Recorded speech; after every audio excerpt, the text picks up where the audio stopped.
Joining me in the virtual studio today is a man who has been requested quite a few times to be on the podcast over the years. Yes, you, Drake, and Jeremy Quartz are like some of the three most people that I got asked for on this podcast. Okay. So I finally got to really officially meet you a few weeks ago at the sixth round of the Florida RC Championships at Epic.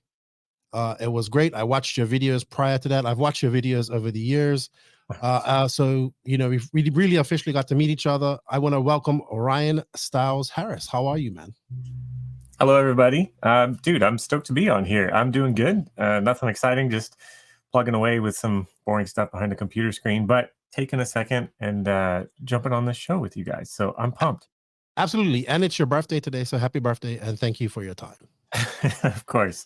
My wife, she obviously doesn't love me anymore and she's working today. So I'm at home all by myself today. It's pretty boring other than what we get to do here. So I'm looking forward to it. Thank you. Yes. And he's wearing a Buccaneer shirt. So I'm more excited because I'm a Bucs fan.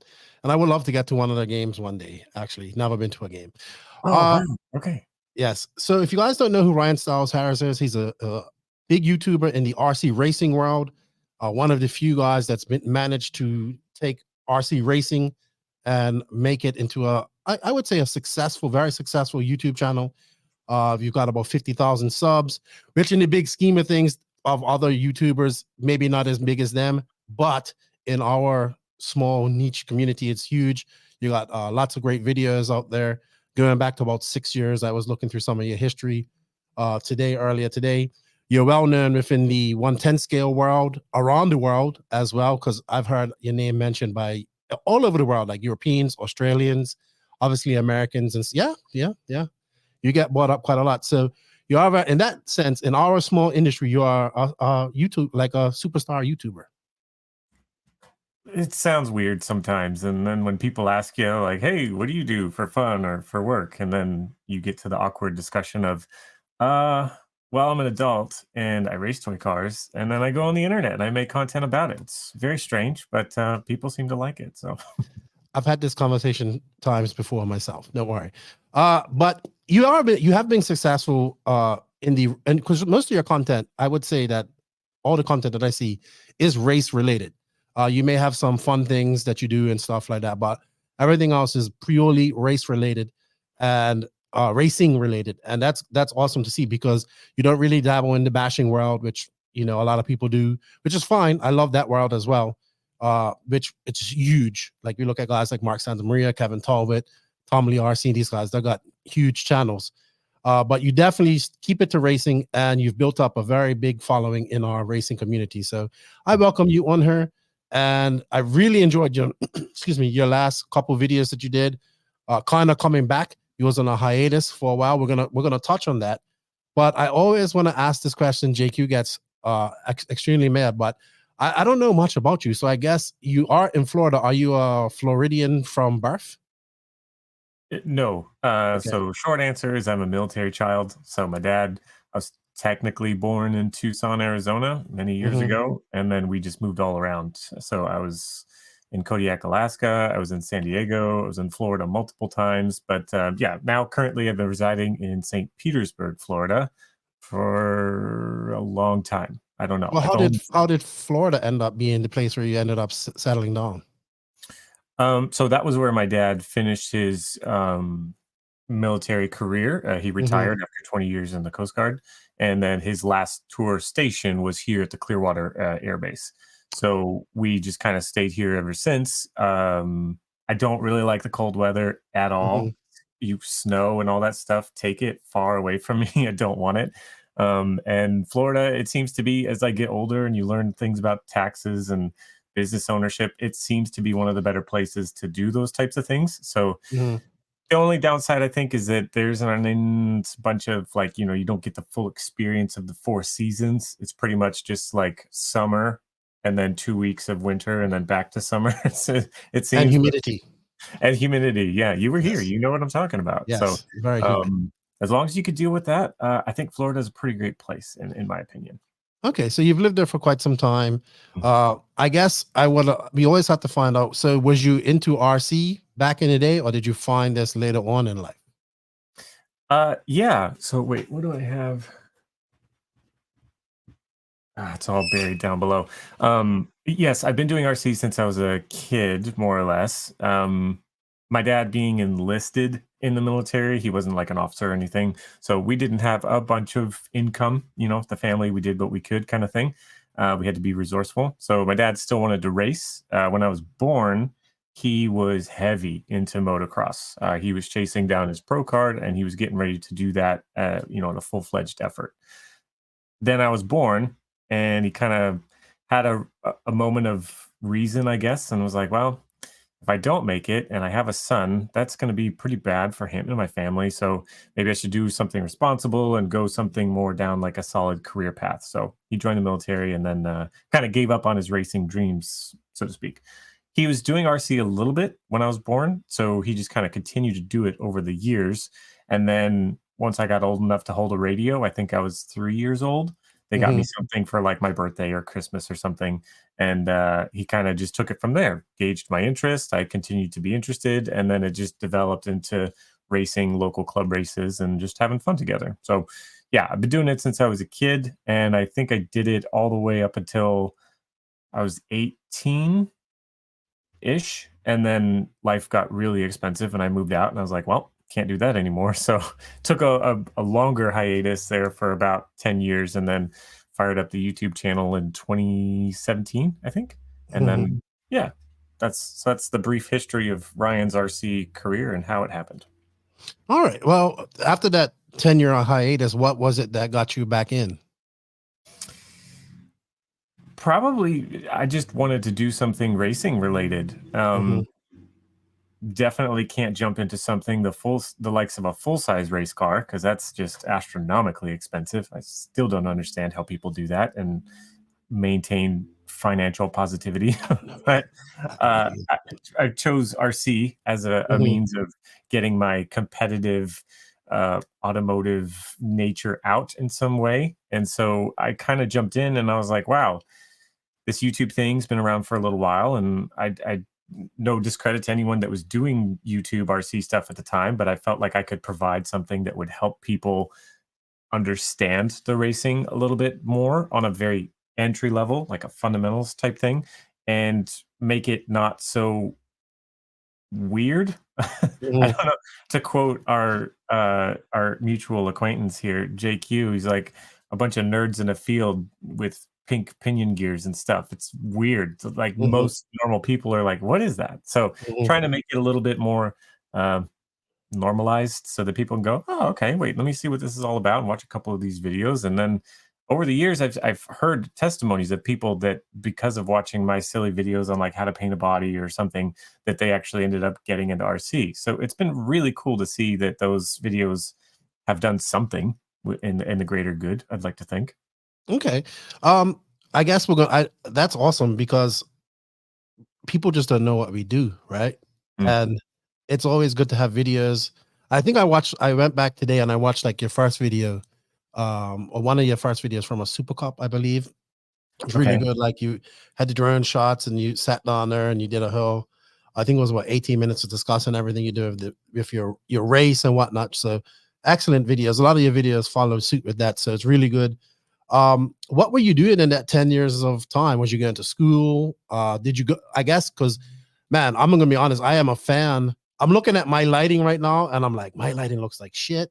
It's too No. much pink in it and too much blue, but that's me. And I'm looking at you, and you're like, one thing I will always say, like JQ, myself, a couple other friends, when we look at your work, and we always just sit there and say, man, this guy's product, like the quality of your video is so great. Right. I feel it is. You may say, well, I don't like this and I don't like that because I know how it goes. Did you go to school to learn all this type of stuff? Um, no. So this, I mean, I guess what did I do for 10 years? How did I get in Yeah. RC? And then how did we get here? Right. So it's kind of like one of those interest turned to necessity uh, Mm, type things. I don't know. So I was a warehouse manager for an online store. mhm, They had nothing to do with automotive or RC at all. Um, at the time, I was just helping them implement a digital inventory system. Absolutely nothing to do in the creative space. So going in, helping them out with that stuff, and then I started to take Instagram seriously as a joke, if that makes any sense, with my friends, where it was like, Mhm. "Hey, I bet I could take a better picture than you. Oh, you got 15 likes on your last post. Well, watch this. I'll get one and it'll get 25," right? So that opened up my interest in further developing the knowledge that I had of cameras, which was essentially nothing at the time. So I picked up I think it was a Canon 60D, I think at the time. Um, and that was very interesting because that was one of the first cameras that Canon had that offered photo and video in the same platform. So Mm. for me, it was incredibly practical. I was like, oh, this is awesome. I can take my photos and do video. It's going to be great. Um, so I got really good. I started to develop like a theme in my feed on my Instagram, and people started to take notice. They were like, "Whoa, this is interesting! Like you have a very specific taste. This is cool. I have a wedding coming up. Can you do my wedding?" I was like, "Oh, sure." And then that led to a couple more weddings. I did some just like photo sessions with random people from random things. I think I did a couple different product photo sets. Just out of necessity, I was like, well, I can make money and I'll do this. Let's see where this goes. So I did that for a little while. And then the company that I was working for was like, hey, uh, yeah, you're doing all kinds of cool stuff. We don't really have anybody that's doing that for us. Can we just hire you on full time to come work on like the website and the marketing thing of what we got going on? And then you're not going to do the warehouse manager thing anymore. I was like, sure, that sounds great. So that kind of pushed me into that, further built my equipment set and things that I would just kind of acquire over time, learn about key lighting and all that stuff, blah, blah, blah. And then it kind of reached a point where at the same time, I was wanting to do the RC thing again, and I'd become quite proficient in making content in a very basic sense. So I was like, hey, it'd be kind of cool if I took this knowledge that I've learned from doing all this stuff for my work and made a silly little channel about RC cars. Let's see what happens. And so that was kind of how that was born. I went based out of a hobby with a joke to now this is kind of what I'm doing full time to now I'm definitely doing it full time as I'm just freelance guy doing lots of random things for random people in the world of content creation, marketing, whatever you want to call it. I hope that Okay, so answers the question. how long after you started doing that did you kind of quit your regular job and get into freelance and doing what you're doing now? So hang on. I got this thing staring me. Are you a white monster guy? Is that a thing? I don't drink Monster, but I No. I drink Red. I'm a Red Bull guy Is and it a coffee. conflict of sponsorship? You got to deal with Red No, I Bull? just I'm not a Monster fan too much. I like the iced tea. They have a iced tea one that I like. But Okay. if I go get an energy drink, it's always gonna be a Red Bull. I don't know. I just like the taste. Okay. All right. Well, it's not. I guess it's very subjective. I've never drank that, so I can't say that I don't know what it tastes like. I will try it when I come to America next time. We also don't All get a plethora of these type of drinks here. okay. So the only thing I'll say is that like the OG Monster recipe, like the black Hmm. can with the green, has an ungodly amount of sugar in it, and it tastes Yes. awful. That thing is disgusting. Okay, Okay. that's not what I'm talking about. These are they call them the zero ultras. There's no sugar, so it's very different. Okay. That's all I'm gonna say. You should try it sometime. You can get I the will. little can, not the full size one, if you want. So, I anyways, will. I See, when really I think Monster, I think the original black. I love the Monster design. I think it looks awesome. But yeah, I was like, when I took my first, I was like, this is like drinking pure sugar. yeah, So yeah. It's disgusting. I will agree with you on that. okay, good. So, anyways, um, sorry, we were talking about what I'm doing now currently. Yeah, how long was you doing the content creation for your job? And I guess because this is a big step to go out and do this on your own and leave the security of having a good job that pays you well with insurance and all that type of stuff. How long did it take you to transition to that, to saying, I'm going to go out and do my own thing and work for myself? Um, I don't know. It's a complicated answer. I'll give the best that I can. So yeah, Okay. jumping out there and just leaving the comfortability of a 9 to 5 is never easy. It's kind Hmm. of like, all right, now you gotta do it. So it wasn't 100% just like clean cut, just like bam, go do it. I got into the moto stuff out of just kind of like a long time personal promise, I guess I could say, that I made myself. Because like I said, my dad gave it up when I was born, and then I never really got to do it with him. My dad passed away when I was 17, so I kind of always felt this longing of, man, I just got to do that one day. Like once I'm into enough of a financially responsible position, I go out and spend a bunch of dumb money on a dirt bike. I want to, and so I did. That happened a couple of years ago. And I got into it, and my wife does it with me. She has a bike as well, which is really fun. And we still go out and ride to this day. But anyways, the point, when I got into moto, I was like, oh, wow, okay, this is cool. This is fun. And my content creation brain immediately got drawn to, I wonder how I could do this, or, is there something here for me in the content space? And so I reached out to AJ from the Moto Academy, and I went out and did some video work for him. And then that turned into a full-time position while he was training with the Lawrence brothers for his season this past summer. So that kind of opened up yes, I was paid, but I was paid as a contractor. So it opened up a lot of freedom for me to start doing side work on top of it. So it was kind of like a transition for me to continue, with the comfortability of like a, guaranteed paycheck, but then also have a little bit more freedom of time to do other stuff. So that's kind of what that morphed into. I forgot all about that stuff with AJ. Yeah, I did. Yeah. I honestly forgot about it. We're going to touch on that. We're going to touch on that. So when you started doing the RC stuff, you were still working a regular 9 to 5. Okay, got you. I look back at it now, and I'm like, man, that was like such a grind, because I would do the 9 to 5, and then I would come home, record my content, and edit. It was like basically never ending. It felt like sometimes. So that was a lot of work. That was a lot of work to do it on top of a full-time job. So anyone else that's doing it, man, I know exactly how it feels.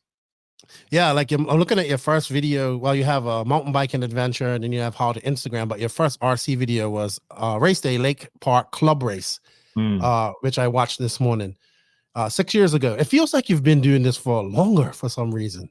Yeah, it's wild. Yeah, those two trophies right up there, the two big gold ones, those are from basically like when I stopped in the early 2000s. Like I think it was like 2003 or 2004. Somebody out there in the internet who's really smart would know exactly what those races were. But that was back rear motor days, Lake Park. I don't know if you know, it's like one of the most historical tracks in the United States. Like there's so much history at that place, and that's where I did a lot of my racing as a kid. So I went out there, the low C champs, when those were still a thing, and I went out and I won stock buggy and stock truck. I think I TQ'd both those classes that year, and it was just like pure domination. And I'll never forget, because Adam Drake, he was still a guy there at low C, and at the time they were putting out an incentive that if you won a class with their car, you would get a car of your choice. And so I got 2 free low C kits, and Adam Drake, he did it and emailed me and made me feel all cool. It was really fun. So yeah, that's where those are from. Those are from Lake Park. Okay, so this is prior to that video though. Oh yeah, way long ago. Sorry, it just made me. You mentioned Lake Park, and I was like, oh yeah, I got a little bit of history. Okay, all right, cool. That's cool though. Wow, Lake Park is very iconic. I've never been there. All the times I've been to Florida, I have not been to Lake Park yet. There are Coral Springs. There's a few other tracks I haven't been to in Florida at this moment. I'm gonna get to them. All right. So at the time of making your first video here, had you just gotten back into RC, or had you been racing a little bit prior to that?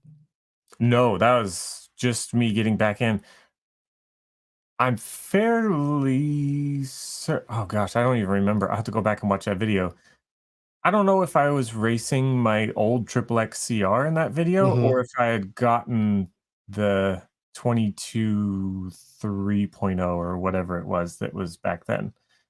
I know, because I know I posted a picture on my Instagram when I started that I got back into racing. It was like the first photo I posted of RC at all, and it was with my XXX CR at Lake Park. Well, how did that spark get kindled again? How did you that fire get kindled for RC again? Did you just wake up one morning and say, I'm gonna race again? Yeah, because I never got rid of my RC stuff when I was a kid. Okay. So probably, going through some old stuff, memories coming up. And I'm like, you know what, maybe I'm gonna do that.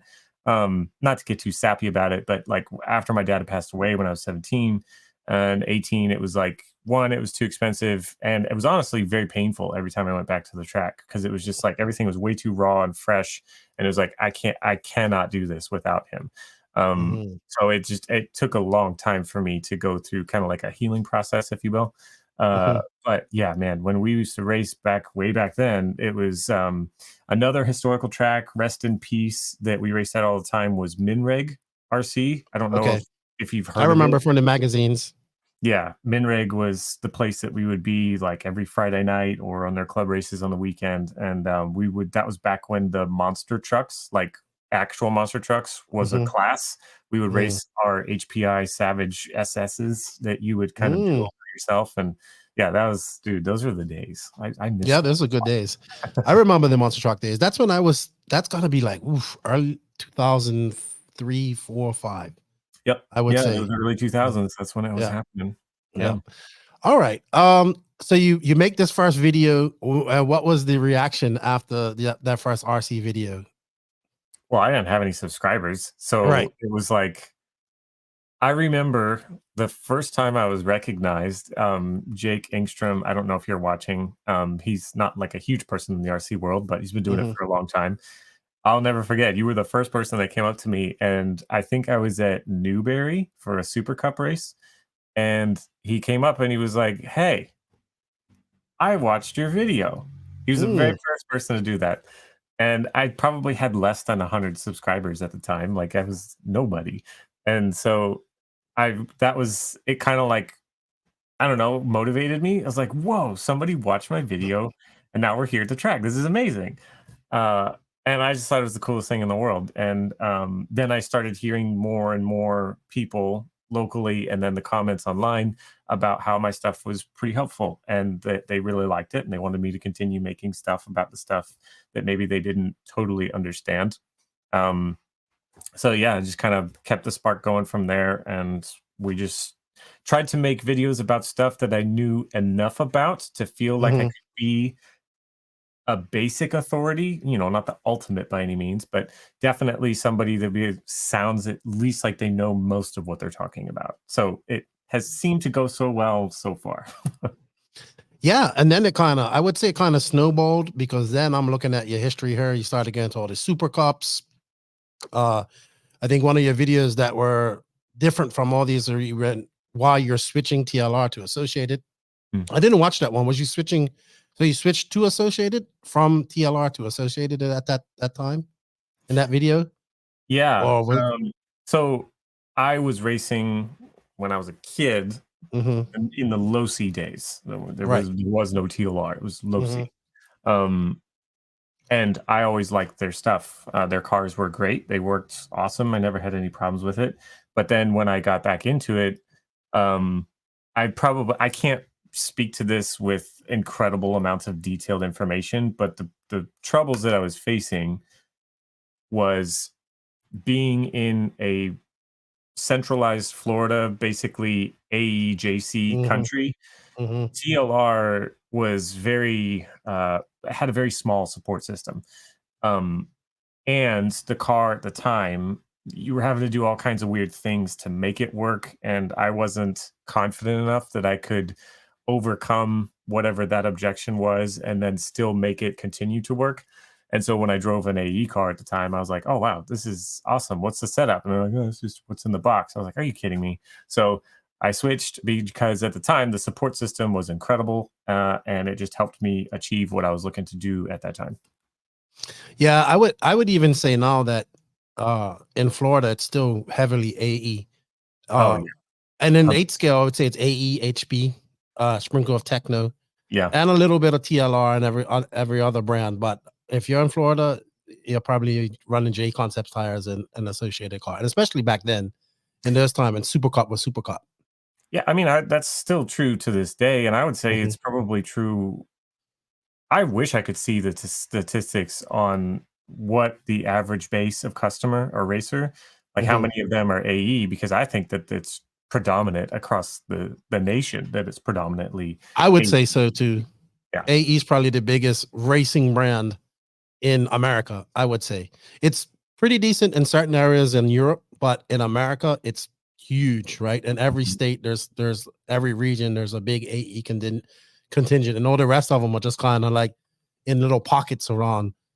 This state may be, this area might be a very high bunch of techno guys and whatnot like that. So I would agree there, but overall, over the whole nation of USA, like AE is probably the most popular brand of racing car, 10 scale and 8 scale.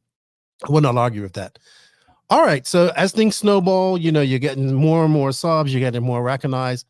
Are you starting to get more serious about your racing now? When you start probably traveling outside of Florida, going to other races? I know you went to like Omaha quite a few times. You went over to California. I guess let's talk about when you went on your first travel adventure outside of the state to go race. Sure. It seemed like the next natural progression of what I could do with the channel. Not to get too ethereal with what we're talking about, but something that began to frustrate me was, okay, I have a decent base audience. At the time, I still to this day, like all the links in my description, I track everything that happens with them. For everything that I can get a conversion on, I'm starting to see that I'm helping companies get tens of thousands of dollars in conversions, and I'm not really getting a lot in kickback. So I was like, all right, well, I got to do something to keep this going. And hopefully figure out how we can monetize this whole thing, because it's getting expensive. So it's like, all right, let's start traveling, see if we reach more people. This becomes more interesting storyline, and just see what happens. That's still where we're at today. The challenge is that you start traveling, it gets expensive. Yes. I know that there's a select group of racers that have these things paid for by their companies. And it's frustrating because at times I'm like, what are you getting out of that?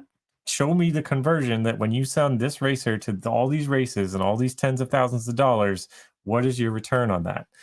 And then I just started to get competitive in like many different levels of like, okay, I really think that the community that we've built here, this awesome group of people on YouTube, we have a voice, and I don't understand why we're not getting more support. Don't get me wrong. I had support. People like Kevin Abbott, he was one of the first people to reach out to me and start giving me products for free. I thought that was the coolest thing in the world. Kurt Wanger, he's been one of my sponsors forever. He also, same thing. He's been believing the dream for as long as he has.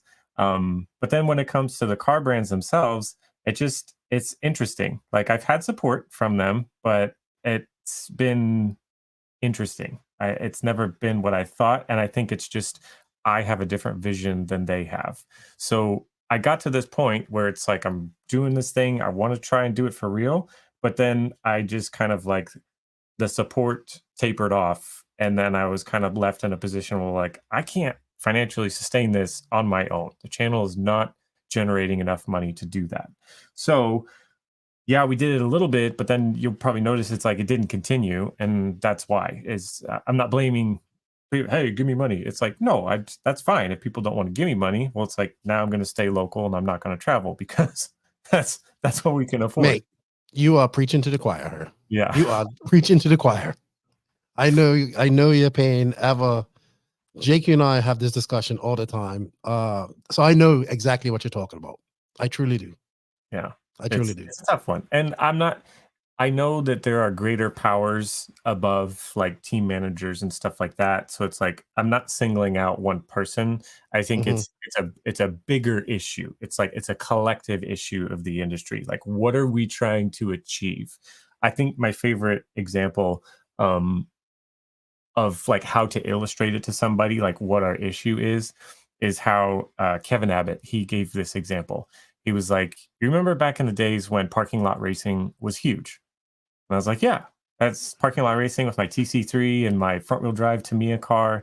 Like, you would just set up in like a Home Depot parking lot or something, anything, anywhere. You just bring the pipe, plop it all down, you race. And the beautiful part about that was that anybody passing by on the major street or in the parking lot would see it.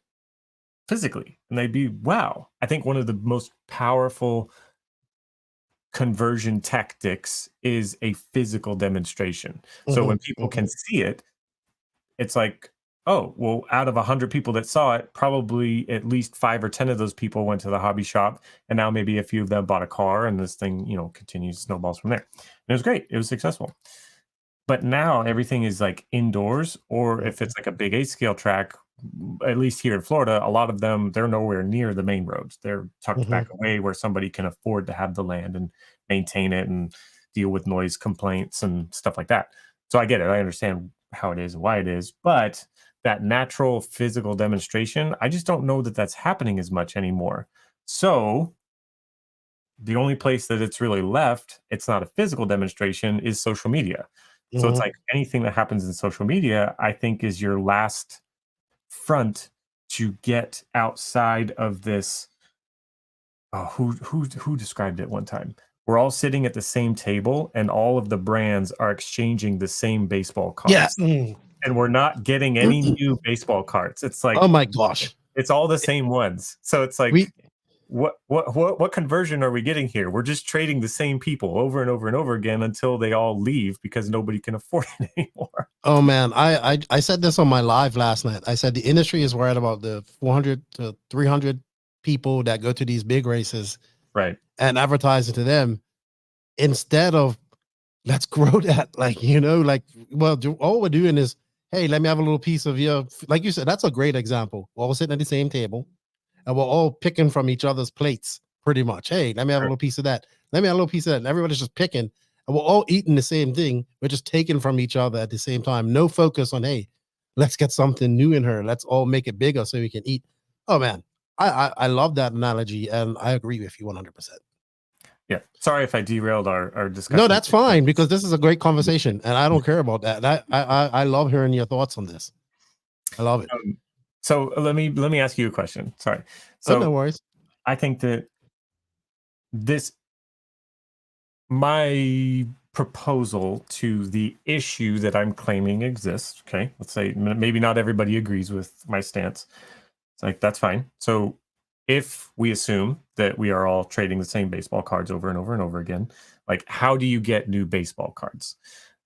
I would propose that whatever, upcoming 2024, 2025 travel budget, etc. Like, let's say that there's like your premier guy that is the contracted R&D top driver, like he's going to stay. And then you have these other guys that have like a lower tier budget. Maybe you just get rid of all of those. Just they're gone. They're done. They're not your salaried, representative for the company. Let's take that. I don't know. What do you think is a fair number? Like 10, 15 grand annually, maybe ish? Probably more than that. More than that. Okay. All right. Okay. So let's just find 10 grand for the year. Okay. However you want to do that. Let's just find that. Take that. And I think that the amount of, like, I was looking the other day, the amount of channels that are racing oriented channels that have a few thousand subscribers and are building traction, like, there's a ton of them out there now. I was truly surprised. So what I would propose is take that budget, send that product to those channels, coordinate it that they'll make a video or two off of whatever the stuff that you're doing. And I promise the leveraged exposure that you would get from a physical demonstration with a dedicated audience group to their subscriber base would be infinitely better than if you sent those guys out to do those 4 races that they're going to finish 7th in the A main and nobody's going to know or care or remember. It's like, that's what I would propose. Like, well, the industry, I think the RC industry is 15 years behind the rest of everything else. And they're just kind of grasping social media. I mean, even what I'm doing, it's been a struggle, a podcast dedicated to RC racing, it's I wish of niche communities, like my heart exactly. It's like, so I have been fortunate where I've kind of got another niche in the commentary area and go into these races and being a part of that. But you are absolutely correct. We think we're making a lot of content for racing, but we're not. We are not making enough. We don't have enough of this stuff out in the algorithm, right? It doesn't trick. It does not trick algorithms and stuff like that. We don't have that. We think we are, but we just aren't. I always like to say this.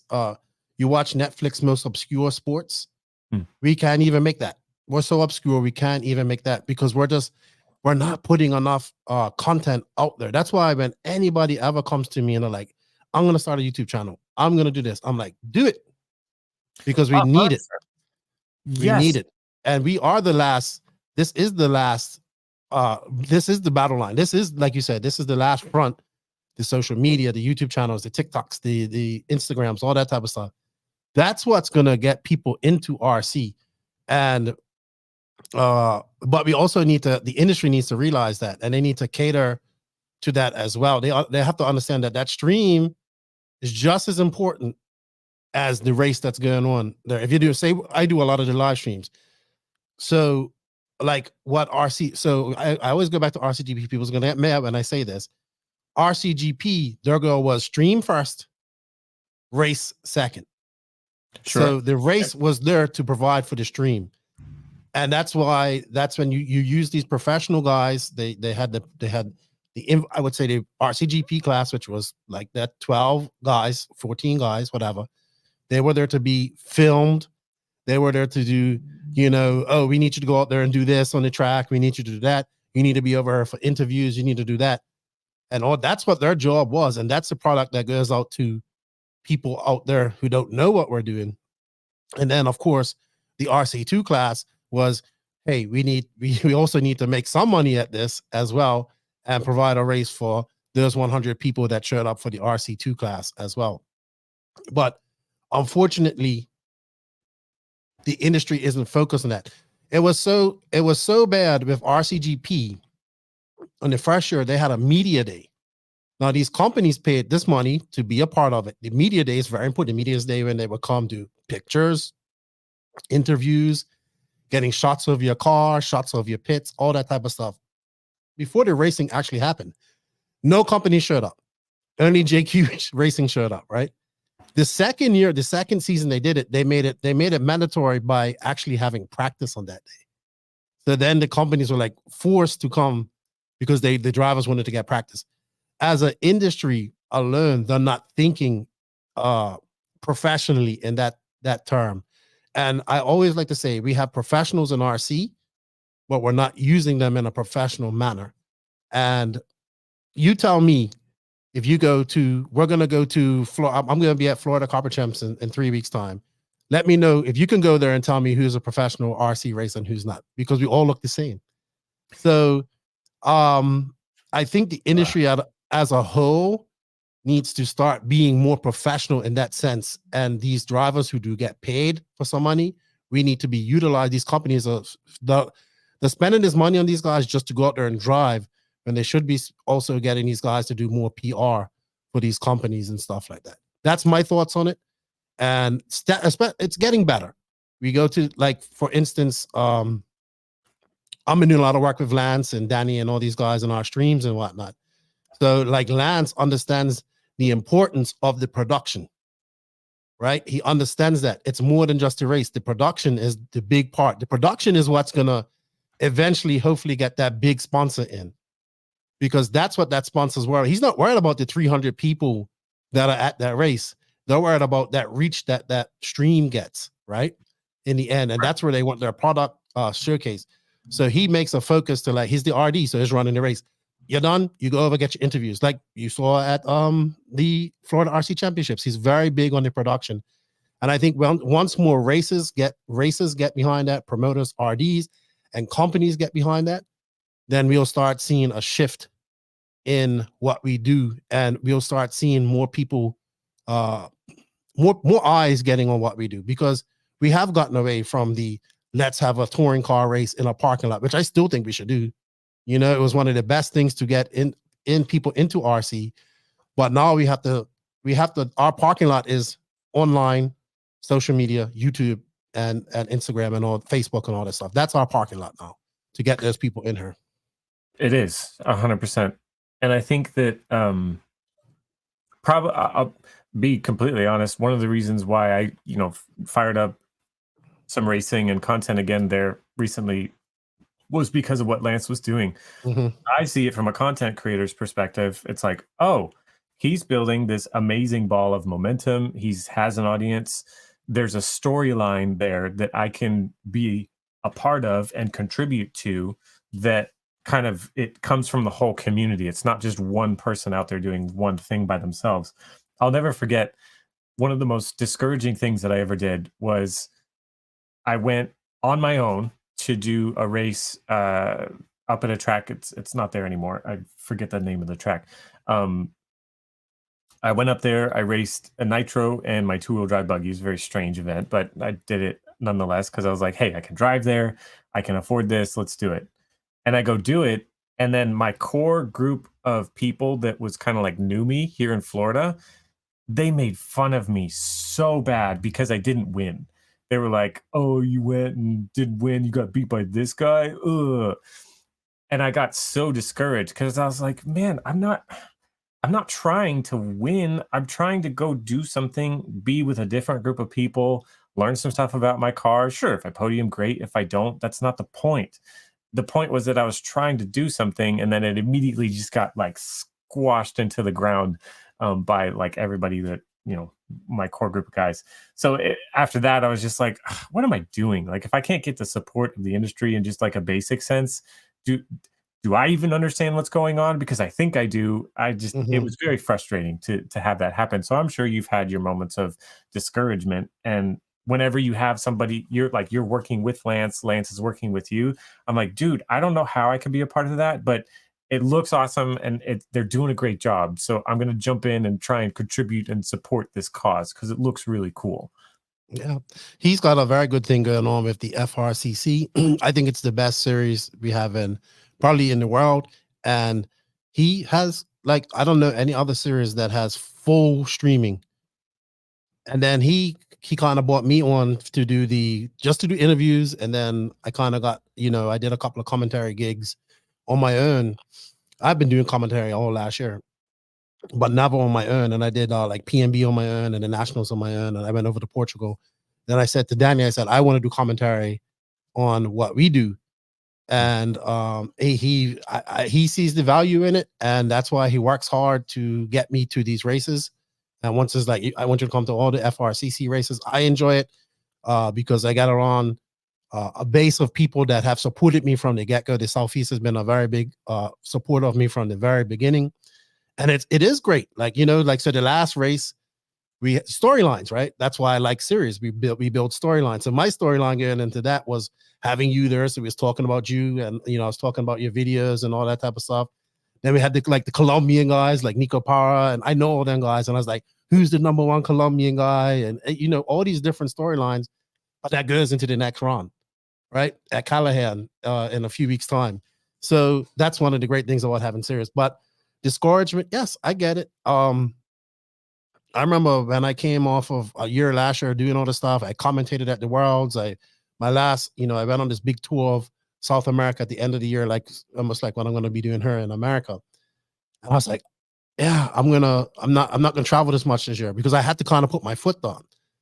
I can't. Last year I spent a lot of the money they made on this podcast, my money, sponsors. Yes, I had help with sponsors and stuff like that, but it costs money to go to these events. It costs a lot of money to go to these events, and you do this stuff practically for free, right? You don't really make a lot of money. Well, I wasn't anyway. And you just get kind of discouraged at that. And then the industry doesn't, some people do. When you have hardcore sponsors, like High Tech has been a big support of mine, Mayako and Techno has always been a big supporter of Beach RC as well. When you see people, when you try to go in the industry and do other things like that and get some support to do these type of things where you can actually make some money off this instead of just coming out like where you don't make anything and you don't get it, it's very disheartening. And I was like, I put my foot down. I was like, after DNC, I said, I'm not going anywhere this year. I said, that's it. I'm not doing it. And then like the other door opened with like Live RC giving me PNB, working with Scotty, which was awesome. And then that just kind of went into more stuff and more and more. And then Lance saw some value in me, brought me up to FRCC. Then we went to do like another race after that. So, and what Danny's doing is amazing as well, because he's super smart, super talented, and what he's able to do with the live stream. Like, people don't understand how much work that man does. Like, he is doing a live stream, he's doing pictures, he's editing, he's troubleshooting, moving cameras, and we have some guys on now like Gene and Patrick who are helping us out as well, doing all that stuff. So it's a lot of work, and that's just his side job. He has a real job. Like, he has a real 9 to 5, Monday to Friday job that he does. So people, I can appreciate how you felt, like, not getting the support from the community, not getting the support from the industry to do what you do. And I 100% understand how you feel. Totally. I think it's shifting. Maybe, at least for like what I'm seeing come out of Team Associated.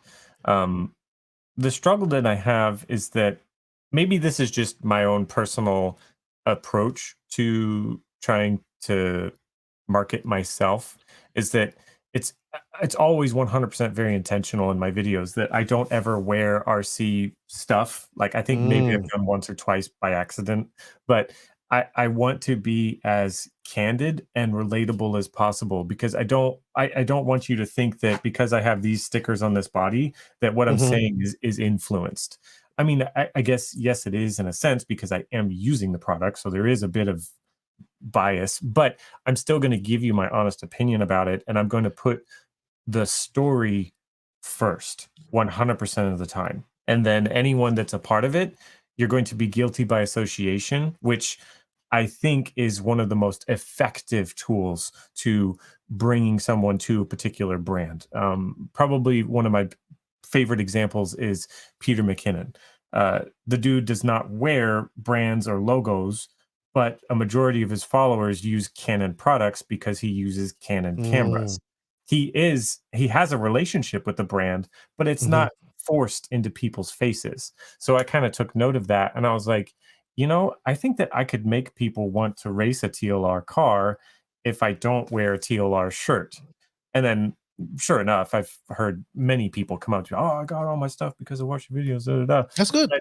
I think that, and I'm not saying this is not for everybody, but I think that if there are more people out there that are on the fence of starting a YouTube channel, I think one of the most harmful things that you could do is become a sellout for a particular brand and always try to force it into people's faces and blah, blah, blah, blah, blah, blah. Like, maybe it'll be acceptable if you do it tastefully, but I think if you can just be, they're guilty by association of what you're doing and just put your story first, that's ultimately, I think, going to trend much better in the world of social media.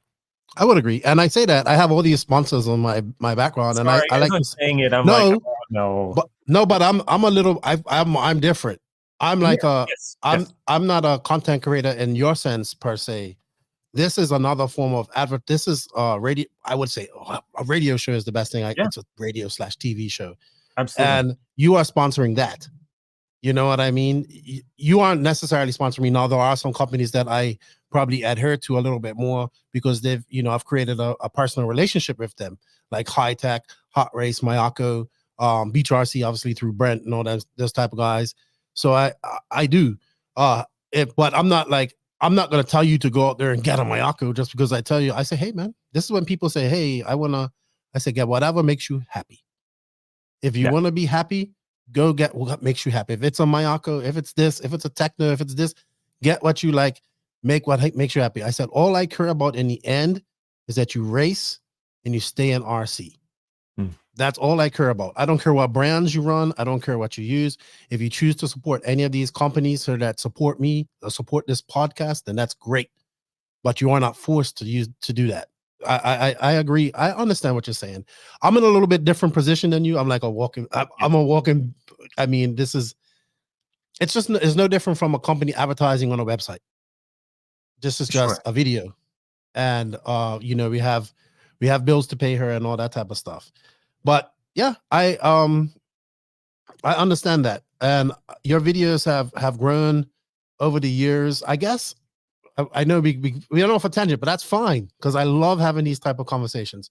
I want to get back to your channel. When did you start seeing substantial growth in your channel? Like, when did you start seeing it getting, you got to your 600? You got, I don't know how it was back then. Was it still 1,000? viewers and 4,000 hours that you 1,000 subs, 4,000 hours of. Oh, yeah. That stuff, I don't remember. It didn't Okay. happen overnight. It was definitely like just like a little bit longer of a play. Like it just Mhm. suddenly it's like, oh, now I'm getting a check every month from YouTube. This is cool. Um, I Well, think when the did you start seeing like you know like getting over that hump? Like I'm trying to get to 5,000 subs. You Okay. know, that's like I was hoping to do it by the end of this year. I don't think it's gonna happen. It's like people are so stingy with the subs, man. I'm like, hey, just sub and like the channel, right? But when did you start seeing momentum getting and you getting more views on your channel? What type of videos do people like mostly, do you think, from your channel? That's a good question as well. Unfortunately, I think that they like not unfortunately, Mhm. uh, the tutorial stuff, like when I share Okay. like the secrets and stuff like that, because I think that in the world of racing, um, the moment you start to really get into it and get serious, I think that it's very natural for everyone to start to feel like there's this next tier of information that they're not getting access to because Okay. the fast guys are going to keep it for themselves, and that's why they're losing. When the reality is, I could probably take off one shock on my car, put the wrong tires on it, and I would still get absolutely demolished by Dakota Fent. It's like Right. the talent gap is a lot bigger than maybe most people are willing to believe Admit. or Yes. understand. And the majority of what's wrong with a vehicle is tires. At the Mhm. end of the day, it's like if your tires are right, you're probably pretty much 90% there. But anyways, I digress. When I started to get a lot of I really think that when I did the speed secrets video, because spec Mm. racing is just like it gets crazy sometimes. Mhm. And when I tried to explain the importance of internal resistance, tuning a motor, ceramic bearings, and all this stuff, people are like, "Oh yes, finally somebody, they're giving me the speed secrets." So, and I kind of knew that going into it. I'm like, well, I know they want to hear this, and maybe they haven't heard this, you know, spoken transparently before. And I was winning some of the stock races in my JC Super Cup videos. So they were like, this is it. This is fine. This is the stuff. Maybe. I don't know. I'm guessing Mhm. because those videos did well. Mhm. And so I kind of saw that that was a good thing. The challenge for me is that more often than not, the tutorial videos are very boring for me. I don't like Okay. it as much. I love when I get to go and do a race day video.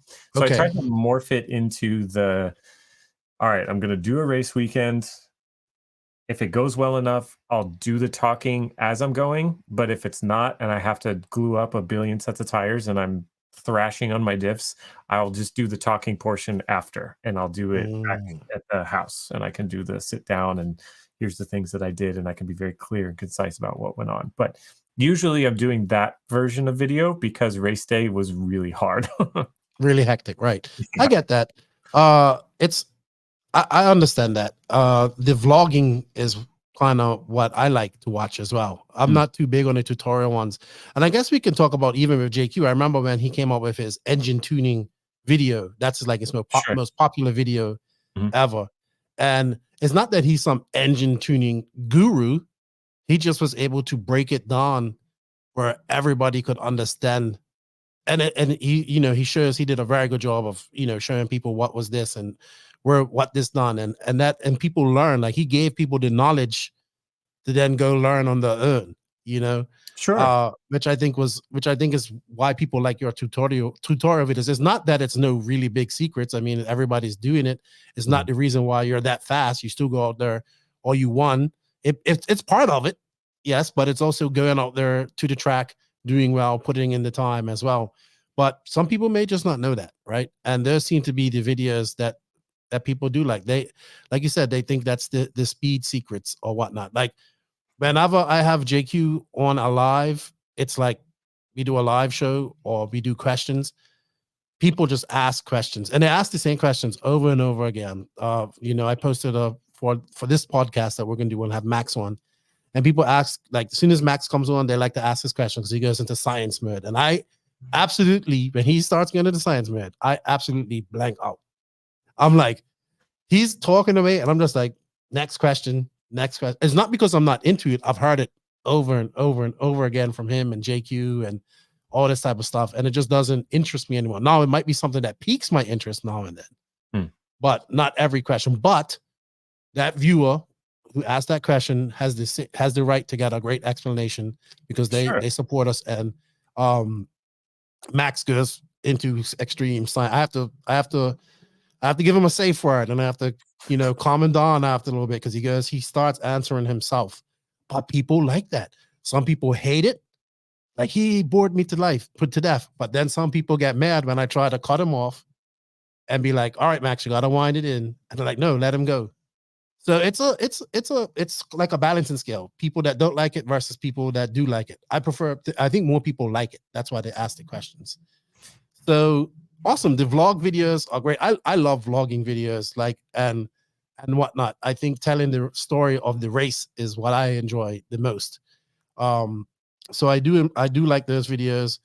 How about that? Like, when you are doing these videos at a race, do you feel obligated that every race you go to, you gotta make some content off it?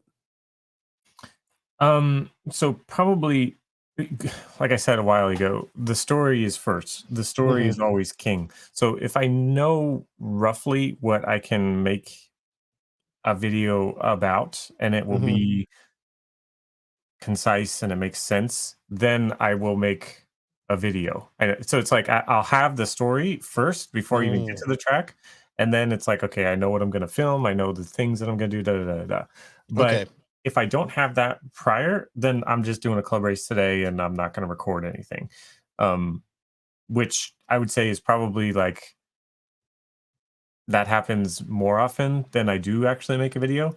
Just because, like, sometimes it'll take me 2 race weekends to get comfortable or familiar with the concepts that I want to talk about with at least a general, familiarity with.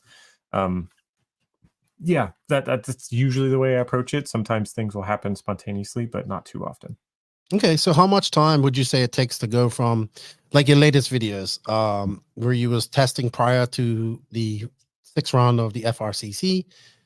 You went out to Epic and did a club race and stuff like that. How much time would you say from conception in your brain to finished product did those 2 videos take? So probably, like, it was like a month of prior, meditation leading into that. So it was like, well, because I raced the Raw Speed tire brand, then that means I have to fully prepare myself because I'm the only one that's going to have that product. Right. So I have to have that stuff all ahead of time. So put in the tire order. That takes a little over a week to get that. Then you get the stuff, make sure you have everything for the car as well. Go through the cars, rebuild them. It takes a few days. So probably at least like a week of prep to make sure that we're ready we're going to do this effort and it's going to make sense. And then do the club race, make the changes, and then go do the FRCC race. So, like, I'm planning on going to Callahan as well. And I already have a lot of that prep done. Like, I just put in my tire order for that. So I'll have the tires ready to go. And then I'll go up there and do it. I'm not going to do a club race up there beforehand. It's not worth traveling 5-ish or so hours to go do that. I'm just going to wing it on Friday and then hope Saturday goes well. So now, you said you meditate. Do you get I'm like this. It's times I've came here and I'm sat in front of this microphone and I'm like, okay, today is not today. And or maybe JQ comes in and he's in a not in the best mood, and I know that he's not gonna, not be able to focus and do what he has to do. And I say, all right, let's stop. Let's do it tomorrow. Even though it has to be done today, we'll do it tomorrow. Do you get where you have to, I call it almost like writer's block, because I this is all creative, right? So you have to kind of be in the mood and in the right setting and the right mind frame of mind to do this. Do you find yourself in that sense? And I guess as a content creator, I want to know how you work through that. So I guess the underlying theme is like, what's your inspiration, motivation? Like, how do you get through that stuff? A lot of times I get more excited about the quick little edits that I will do to, like, supplement the core content. So, like, when I did a silly little Instagram reel, prior to FRCC, where I was just doing some stuff on the bench and made it look kind of fun and put a song into it. It was like I got more excited about that than I did most of the other content that came after. But it's like a product of like, oh, we did that thing, and then it leads to Hmm. this. Um, so usually it's I have to find the fun in it, I guess, and most times it's just what's something that I watched recently that's going to get me interested in doing something really fun. So, like for example, when I did a silly reel teaser that was like, "Oh, I'm firing up the YouTube thing again," and I think I did that earlier this year or right before summer this year. Um, and at the time, I was really, really, really into studying halation and like the way that you can grade video and pay attention to certain elements of light. And so that just got me really excited. And I was like, well, I could shoot a video for me getting back into RC about that. So it's kind of like weird where and how the motivation comes into play. Do you constantly search YouTube and other things like to learn how to better your better what you're doing? Because I always find myself looking for something or finding a new piece of equipment or something that can do this, just to make it better. Are you, it's almost like a hobby within your hobby. Oh, sure. Yeah. Yeah. So for a while, I would say when so I don't know how much knowledge you or your viewers have about cameras, but that Canon 60D that I mentioned a while ago. So there Hmm. was a transition so I was shooting on a crop sensor, APS-C, and I desperately wanted to get to full frame, which is a huge upgrade in your camera taking abilities. And so when I was waiting to make that transition, that was huge. And then at the time, the mirrorless market wasn't the dominant force. People were Hmm. still using DSLRs. Um, yeah, so they're not very efficient when it comes to doing video. They're very Hmm. limiting in some respects.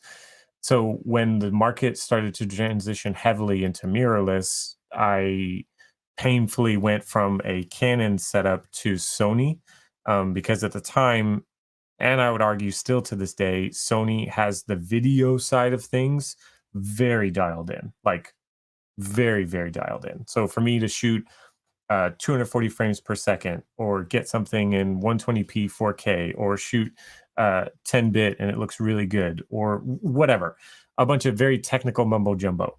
There was kind of like you have the entry level stuff where it's like you're Hmm. a hobbyist content creator, and then you're going to spend probably a little over 10 grand on your camera rig setup with your lenses and stuff. And now I'd say you're an amateur filmmaker when you get to Okay. that point.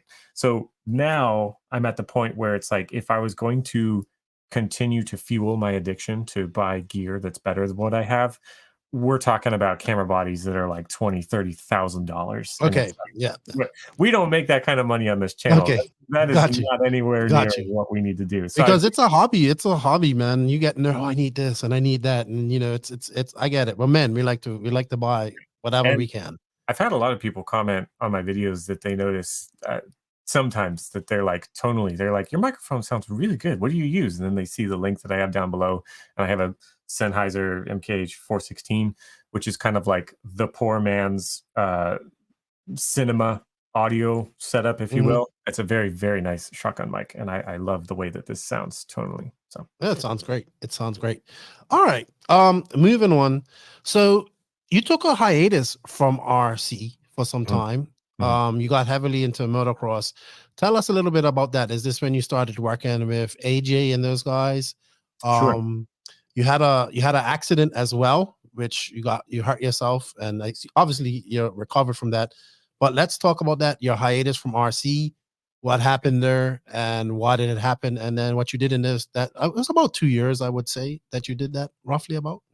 Sure. So, Yeah. yeah, this is a good clippable segment. I don't know if you do that on this show, but why did Ryan leave RC? Boom, here it is, segment. This is what Lucas said to ask you right away when I told him you're going to be on our side. Yep. Find out where he's been for the last 2 years. Yeah. Lucas. Um, the moto thing really grabbed a hold of me, and I had a really cool opportunity to go and do that. And it was fun to see something that had, and what's wild is that moto is considered a niche community that doesn't Hmm. have all the resources that the rest of the hobbies in the world have, like Mm. football and baseball and all these mega leagues of things that have, people with fans and merch and stuff like that, right? So it was like Moto isn't that big, but the way that I was seeing this behind the curtain of like contract deals and all this support and the way that people were monetizing their efforts, I was like, oh my gosh, this is amazing. Bigger Like, than RC. Because oh yeah, it was like stuff that would blow people's minds if they saw the yes, contracts and they knew the things and the money that people were making, and then to know that that still isn't like huge, nothing. like it's nothing. Like I Mathis was says it all the time. Because this is what this show is based off of. It's based off of Pulp MX. So I listen to a lot of Mathis. He says motocross is never going to be bigger. I'm over it. This is how it's going to be. This is as big as it's going to be. And I'm like, it's huge. I just want 10% of that in RC. But yeah, yeah. I could understand what you mean. He well, he's such a pessimist. I have a hard time listening to him. You're much more positive than him, so please continue to be that way. But yes, for example, something that blew my mind. AJ, he got a baby contract to wear Fox gear, and it was like tiny. It was roughly $65,000 a year just to wear Fox. And I was like, what? This is insanity. So, and then he did many, many other things to monetize his efforts and be profitable in what he was doing, which I thought was incredible. So it really, truly fascinated me. And I was just enjoying being a part of it in any capacity and learning as much as I could, so that if I was in a position one day to try and chase these things down, and whether it was RC or something else, I was learning a lot of valuable things and had some really cool connections with people.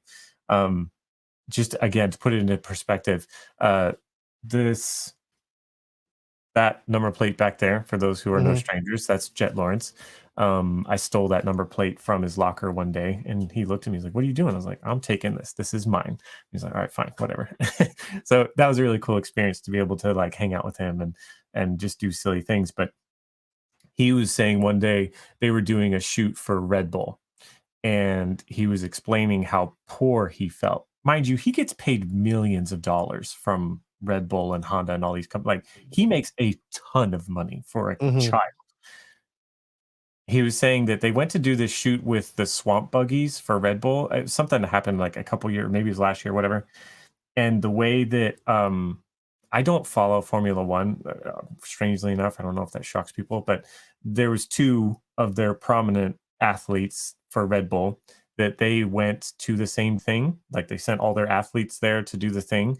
And the way that they got Jet to the event was basically like with a friend of a friend with a taxi, and it just looked like the epitome of poor people. I say that as he's not I know poor. what you mean. But then the other guys showed up in their own helicopters. Yeah, crazy. So it was like the money that they had to transport the Formula One drivers versus Jet. It was like Jet was the like poor guy that nobody cares about, and then the other guys, it was like, okay, well, we'll take care of you guys. So it was just funny to That's see that big money the in guy Formula that One. is the pinnacle of our moto sport is still nothing compared to everything else. All right, so I guess tell us a little bit about working with AJ, and what was your role doing this, and how was that? I guess that's what you still do. You still work with them now, or how's that working out? No, so he relocated. There was a couple different shifts in like his goals and what he was going to do. He was at the time in Tampa, and he was training at a facility that was basically right near me, and it didn't require me to like relocate or anything like that. And then he worked on buying a property that didn't really come together in Georgia, and then he was going to do, when that fell through, then he just went back up to somewhere up north, and his content was going to be centralized up there. Initially, there was talks of like, hey, if you want to relocate, we could continue to do this. And I was like, honestly, I have no interest in doing that, because my wife has worked very hard to finish her practitioner's license, and she had just signed a contract to work at a facility here in our local area. So she makes way more money than I do. So I want to continue to support her in her efforts of all the years of schooling that she's done to do that.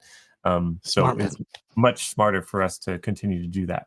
And I'll be honest, traveling once a week, flying to these races and dying in the sun and running around with the camera, like it's fun at times, but then at the end of the day, this is tiring and I don't want to do this forever. This is for some young kid out of college, like go do this and have fun. So it was a cool learning experience, made some great connections.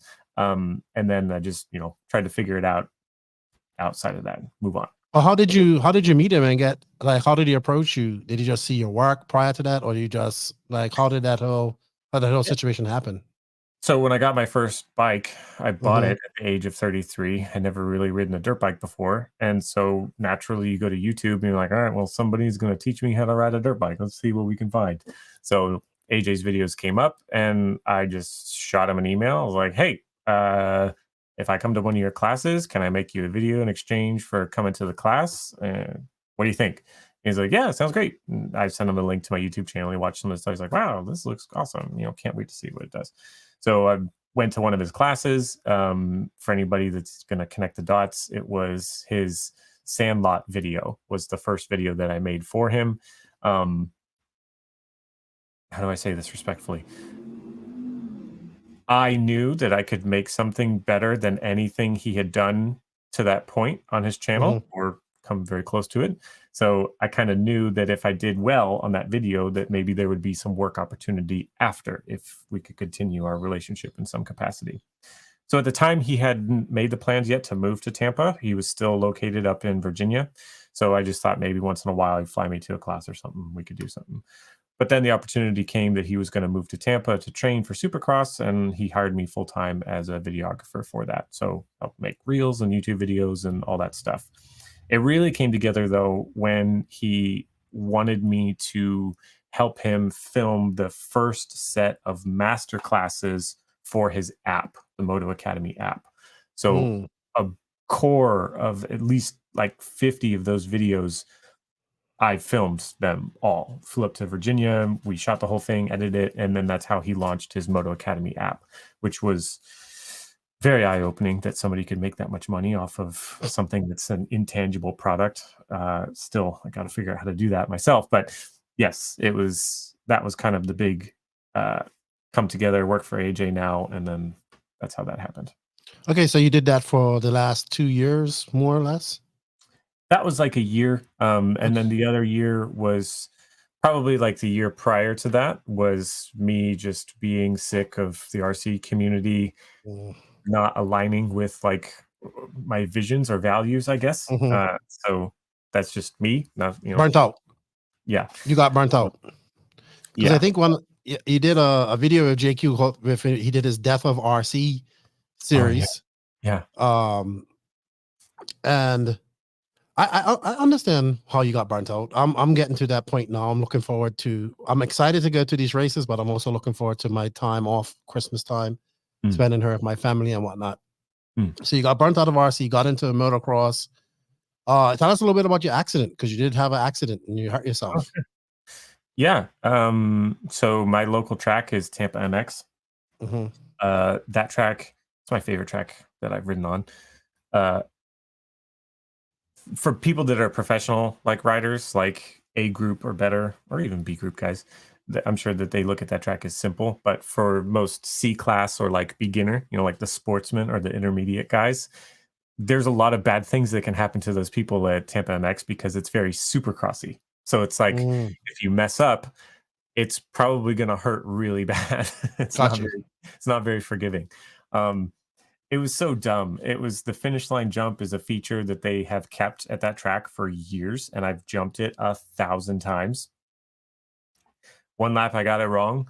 Going up to hit it, bike kicked just a little bit, and I wasn't going fast enough. So when you clip the knuckle of like the landing of a jump, and your back tire doesn't get past it, it like catches, and then your Mhm. bike immediately kicks the other way. And it was really bad. It was like the worst of the situations because they don't move that section of the track ever. It's very hard at the base, at the Mm. bottom. So when I landed, it was essentially like landing on concrete. Um, Mm. so went over the bars, landed on my shoulder, tumbled a little bit. And then as soon as I got up, I was like, oh, yep, my collarbone's done. And it was very difficult for me to breathe. So I immediately knew there was something wrong, compounding effects. So I think, what did we have? So broken collarbone was the obvious one. And then my right lung had a hemo and pneumothorax. It was 90% collapsed. It was very bad. I had 5 broken ribs and 3 broken vertebrae. So it was a pretty bad one, pretty rough. Spent, I think, 4 nights in the hospital. And then my loving wife had to go to all the Christmas parties and things all by herself while I sat in bed for probably close to like 3 weeks. It's pretty brutal. So how are you now? Are you fully healed and whatnot from the accident? Yeah. Oh, yeah. We're good. Shoulders feel a little bit weird because I got a big piece of metal in there with a bunch of screws. I have the same thing right here. Oh, nice. That's why I'm lefty. Okay. Nice. But my arm's paralyzed, so I don't have. That's. I don't have brachial nerve to do this, so I can't do this with my left hand, and then I can't. I can't put my wrist out straight like that, and I can't. I have grip like that, but I can't put my fingers out like that. That's from a bike accident. What? Wait. Yeah. Sorry, I maybe you've talked about this on a podcast, and I apologize. I don't know this. So you crashed on a dirt bike, or no? No. I was just this is 2005. I was speeding home one night after having a good night out. Okay. And I just misjudged the corner. And I struck a wall, but when I struck the wall, I struck with my shoulder. And then I broke my collarbone here, and then I ripped my clavicle out of socket. And when I did that, I stretched the nerves. So when I got up from the accident, like all this was just hanging on. Like when I got up and I was standing straight, my hand was down by my knee because all of this was just hanging. Wow. So yeah, so you'll see a lot of people don't see me, but yeah, I don't have brachial. I have tricep, but yeah, and then like this part of my arm, some part feels curled, some part, it feels like my arm is also. If I hit it hard, it feels like it's asleep. You know how when your arm or something's asleep. Yeah. But yeah, that's what happened to me. So I know all about breaking collarbones and all that stuff and having a piece of metal up there. It's a common accident in bikes, to be honest. So I know I can relate a little bit on the after surgery when they, chopped me up and did the thing. Now, basically from like here to here, this is all dead. Like I can't feel it. That's a very strange sensation. It is very weird. Very weird. Yeah. But I'm very thankful that I have all of my motor skills and function is completely normal. Range of motion, everything is fine. So we're out there making bad decisions. I've been back on the bike many times. So I still ride bikes too, and when I got a chance, not dirt bikes, but it was an accident. Yeah. All right. So you heal up from your accident. You're working on your own full time now. You're doing you was telling me earlier you do content, independent contractors, you do content editing for various customers and whatnot like that. What kind of got you back into because if I do realize when you did leave RC, you kind of took on a lot of roles to use like a TLR team manager, pro line. You was a pro line manager and then raw speed. You was wearing a lot of caps as a manager-esque type of thing before you did did have your burnout. Would you say that was part of it too? Like taking on a lot of those roles like TLR, Southeast manager and whatnot like that? Oh boy. How do I have to tread lightly? I mean, trust me, I've been a team manager, so I understand how it is. I think that the program, they tried to provide some level of support, which I guess is better than nothing at all. So I can say that was good, but it goes back to what we were talking about and the valuations that they put on the return on investment. It just seemed to be very backwards. But I'm sure that there's a lot of people out there that when they become synonymous with a brand, whether it's a formal title or not, will know what I'm talking about. When you become the guy for support on something, which is cool. Mm-hmm. Like, yeah, I'm happy to help people. But the issue is that the support that I was getting was very small. Mm-hmm. I'm just going to say that. Uh, and then the support that maybe people are expecting, it was totally misaligned. Mm-hmm. So it's like if somebody comes up, they expect me to be able to provide them with this obscure part that they just broke because I'm the guy, which is fine. I understand how that dynamic can work in an ideal scenario. But the reality was that if I did that at all and I used that support that I was getting for people, like just kind of like being this mediator, and then I don't get the support myself, it was like, this isn't working. I'm sorry. It's Mm-hmm. just not. Like this is it's a cool idea in theory, but in practicality, this isn't working. So I think that there were some guys in that position that they had a much different scenario or situation where their jobs and the things that they did in life could sustain their love for the hobby, whether they were a formal manager or not. So I think that that was the ideal scenario. Like you get these Okay. kids or these people where they are getting a support totally outside of the support that's coming from the industry, and then they can, do what they need to do. So I was not in that position. Like if I was going to do something, like I'll be honest, like the support that Jason Snyder gives me with Raw Speed, I don't know that I could race without that support. Like Mm-hmm. I'm truly appreciative for everything that he's done for me. So when some people are like, well, "Why do you use Raw Speed?" And it's like, dude, Jason's awesome. The support that he gives I me, like him. I not support this guy. So yeah, that's kind of where it was at. It was like the support that I was getting, and then the burnout. It just was like, this is just isn't working right now. I got to figure out something different. Yeah, I like Snyder. One of my favorite interviews ever done, and I was most surprised when we did have the interview. I Oh, was cool. surprised how real he was. I was like, oh, I Oh thought yeah. he was gonna be very PC, but he was very, very good. I enjoyed it. Probably I think it's my second most downloaded podcast is him. Ooh. Okay. Or third, top three, one of the three. All right, so now you're back. What you back? I would say. I saw you make a couple of videos a few months ago, then you stopped. Then I saw you, you did your video of some 8 scale, your e-truggy and your e-buggy from recently at Epic. So are you now coming back to race? I wouldn't say full time, but enjoying RC, doing your content again. Will we see more content coming from you over the next few months or year or so? Uh, I'm hoping to say yes. I think Hmm. so. I think that I've figured out a good balance with uh, work on my own schedule and then being able to do RC in the capacity that makes sense, and then just make content when I can. In an ideal world, I would like to get it back up to, uploading a video a week. Hmm. I don't know when or if It's a that lot will of work. happen. But I think that who was it that said the best thing that you can do if you're genuinely trying to grow as a YouTuber is to make the best video you possibly can at that time. And if that means that you don't make a video for 3 weeks, then that's going to be ultimately the best thing for you to do. I think that a lot of times YouTubers will box themselves into this world that's totally based on schedule alone. And then they just end up putting out this really watery, thin content that you're like, ah, this is nothing more than a clickbaity title and you rambling on for 15 minutes. This really isn't content.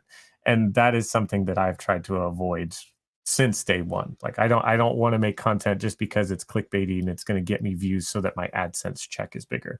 I really genuinely try to make content that it's going to make sense. It's a good story and my heart is in it. Okay. So you're 2 years off from RC and you've come back. Have you noticed any change in the industry at all? Has it gotten better? Has it gotten worse? Or what do you think about it? No, I still think that the industry is at large much of the traveling circus wins on Mhm. Sunday, sells on Monday mentality, which is just so broken. And I think, like you said, 15 years behind the curve of marketing, for crying out loud. Um, I genuinely got fired up again because of Lance and what he's doing, and you continuing on with like your podcast and stuff like that. It's like, you know what? There's a group of people out there that gets it, and they're making a story for people to watch and consume and enjoy this hobby. So honestly, that was 100% why I was like, you know what? I think that there's a story that I can plug into and we can have some fun. The right people are doing it. Mhm. And this is exciting. So that's why I wanted to give it another shot, I guess you could say. So I take it you're going to be doing Lance's 10 scale series next year as well. Oh, 100%. As many of Okay. those things I can go to, I'm going to go to. That's good. 100%. That's good. He's excited but worried about it at the same time. He's like, I know it's not gonna be. I said, Lance, I think it's gonna be No. bigger than what you think it's going to be. Because people I keep going back to Lance because like my other friends in Florida, they were like, man, we don't miss Lance's races at all. We don't go to big races because we go to Lance's races. That's how much they like them. I thought you were saying That's like what we don't we miss won't them. miss it. Like Yeah. they're like, So "Hey, and then when I actually got to go to my first event and like people were there like Thursday, I'm like, the event starts jeez. Saturday, like it's practice on Friday. I get that, but it's a 1-day race. But people are there Thursday. They enjoy the whole atmosphere, and yeah, I had fun at my first race, and I think his 10 scale series is going to be good. I think RC in Florida right now is booming. I think it's one of the healthier states for RC. Is it up to the level it might have been a few years ago when it comes to competition? Maybe not as high as it used to be because it did get to a very high standard. Like at one point, it's there. It's very close. It's very close. But I think Florida RC is booming. It's got various. I guess I know all the tracks don't get all the love that they want to get, but it seems to have the tracks are surviving. Some probably more than others. You have Lance's series going on. You have each track having its own type of series as well going on. So they seem to be able to fit it in. And I think if you're looking for a state where you can race on any given weekend, Florida is probably one of those states that you can do it.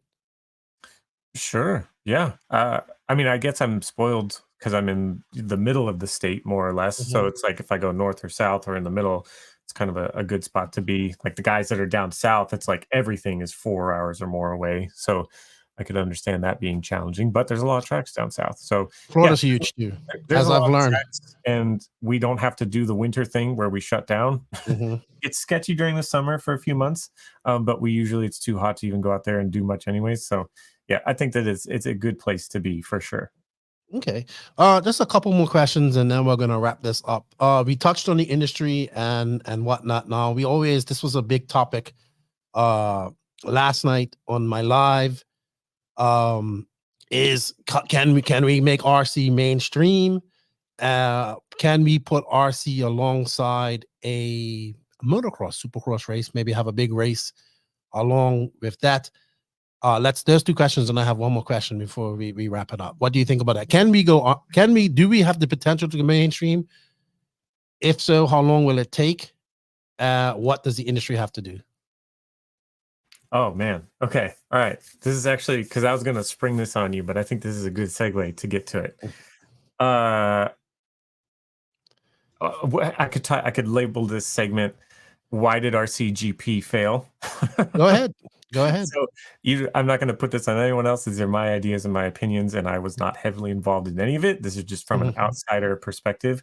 I think that was probably within recent time one of the strongest pushes that we had to do that. Right, like mhm, follow the copy of what does the AMA Supercross series do, Super Motocross, whatever you want to call it? What does Formula One do? How do they create these storylines and surround it with content and media so that it looks and feels like a real thing? mhm, I think the first thing that they did that was challenging was they brought in this idea and it was theirs. It's cool. And they were forcing everyone to do it. And they mhm, didn't really budge. They were like, do this. mhm, And when there was, well, okay, what about some compromise? Maybe there was, I don't know, but in the grand scheme of things, there was zero, in my opinion. mhm, And that's a huge problem because we've talked about this from the beginning of as soon as we started talking. RC is so small. It is so unbelievably small in the grand scheme of things. For somebody to find a way to create a livelihood in this industry is insanely hard. And when they do mhm, it, they're going to protect it with everything in them because it's their livelihood. This is everything that they have going for them right now. And so anyone that comes along that's going to disrupt it and possibly ruin it or mess it up in some way so that then they're going to worry about their family and etc. They're going to say, hell no, get out of here. Get far away from me. I don't want anything to do with you. Okay. So I think that that's the position that they put themselves in. If these guys that have had these race programs running for decades, how long has, not that they were going to compete with the snowbirds, but just thinking about how long some of these events have been going, I think the snowbirds are going for 30 plus years.